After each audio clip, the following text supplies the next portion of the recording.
Salam aleykum və rahmetullah və barakatuhu əziz kanalımız izləyiciləri. Deməli, bilirsiniz ki, qoyunlarda bəzən ayaq tutulma problemi olur. Xüsusən 90%-i bu qoyunlarda ayaq tutulma nədən yararlanır? Məsələn, görürük ki, deyir ki, qoyun yeyir, içir, heç bir problemi yoxdur. Qoyun özünü yaxşı hiss edir, lakin ayağa qalxa bilmir, yəni problemlə qarşılaşır. Yəni, bu problem nədən ibarətdir? Xüsusən bu çox 90%-i süd verən qoyunlarda baş verir. Məsələn, yeni doğan qoyunlarda.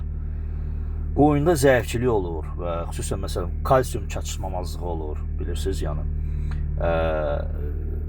Çox yəni hallarda, belə deyək, bu nadir hallarda qoyunlarda kalsium çatışmamazlığı olur. Məsələn, birdən-birə qoyun zəifləyir. Bu halda məsəl üçün siz kalsium boroglukanat tətbiq edə bilərsiniz. Ya məsələn damar altı vura bilərsiniz və yaxud bacara bilmirsə əzəliyə vura bilərsiniz. Yəni bu hallarda bu heyvan düzəlir. Ümumiyyətlə qoyunların rasionunda kalsium əksik olmamalıdır. Yəni bunları nəzərə alın. Və bir də hansı hallar olur? Maqnezium çatışmamazlığında da baş verir belə hallar. Onda məsəl üçün kalsium və maqnezium tərkibli preparat verilməlidir və yaxud vurulur. İğnə şəklində daha məsləhətdir, çünki daha tez bilirsiniz savrulur iğnə və daha yaxşı yəni göstəriş olur da, yəni belə deyək, daha keyfiyyətli olur. Və vitamin B1 çatışmamazlığından da bu baş verir. Məsələn, bu halda vitamin kompleks yəni vura bilərsiniz və ya tiamin vurulur. Yəni bu hallarda, amma yenə də bu 90%-i çox vaxt süd verən qoyunlarda, yəni yeni doğan qoyunlarda bunlar baş verir.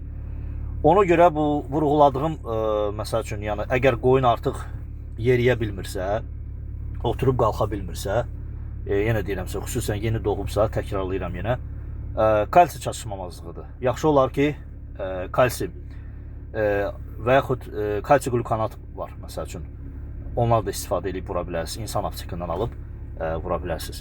Və bu qədər belə bir çəkiliş etmək istədim ki, yəni belə bir hallarla da, yəni nadir hallardır ki, təsərrüfatda belə şeylərlə qarşılaşmaq mövcuddur. Amma bunların baş verməmək üçün heyvanlarınıza yaxşı baxın.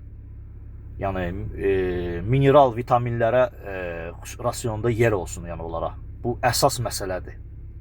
Çünki bu heyvandır. Xüsusən bala doğandan sonra bütün o minerallar keçir quzuya, bilirsiniz də paylaşır yəni quzusu ilə. İstər ana bətnində olsun, istər doğulandan sonra, süd verəndən sonra. Yəni qoyunda istər-istəməz zəifçilik olur. Yeminə diqqət verin, yaxşı yemləyin heyvanlarınızı, xüsusən qış aylarında. Və bu vitamin kompleks minerallardan istifadə eləyin mütləq. Ki, yəni belə bir problemlərlə qarşılaşmayasınız. Bu qədər, belə bir faydalı video istədim çəkim. İnşallah güman edirəm ki, dediklərimi tətbiq edərsiniz və belə bir problemlərlə qarşılaşmazsınız. Salam aleykum və rahmetullah və barakatuhu. Kanalımıza zəhmət olmasa abunə olun ki, belə videoların davamı gəlsin inşallah.